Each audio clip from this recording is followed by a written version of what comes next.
is a very good innovation. Thank you, sir. My first concern is that how about those students who don't have an Android or an iPhone or no phone at all?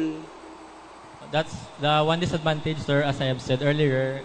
Some students have no phones, but majority of my students have one. So, kung wala sila phone, pwede lang sila ka-share sa ilang classmate. Okay, sir. So, since innovation is actually a product of research, that's good because you presented to us figures. But I am concerned with your data as to the different strand, Kokiri, Yums, and Smau. And then you have an overall results for that different strand. Can you elaborate?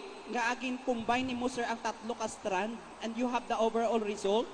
Since the idea is that we cannot compare the three because they are in different strand.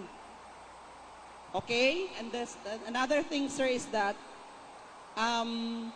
how did you identify the least mastered topics in general mathematics? Actually, sir, my plan is to convert all the topics in general mathematics. So that means, sir, selected lang ang topics nga gipasulod mo diri sa imo nga game. Sir? Selected lang ang topics for the meantime. The first two topics pa lang, sir, kay it's because it takes time to gamify certain sir. Okay, so last na lang gid, sir, as I run through your app, your game, Yes, sir. wala sa sir ga sound.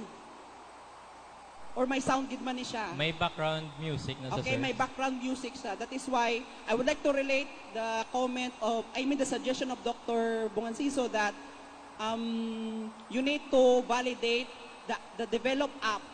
In research, sir, tawag sini, sir, is actually development and validation. You have now a developed technology.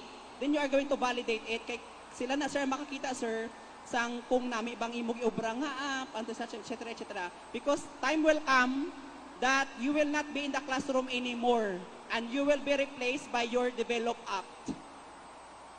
Yes, sir. Do you believe on that? Time will come that you will be replaced by your developed app. Thank you, sir. Anyway, Thank you. congratulations.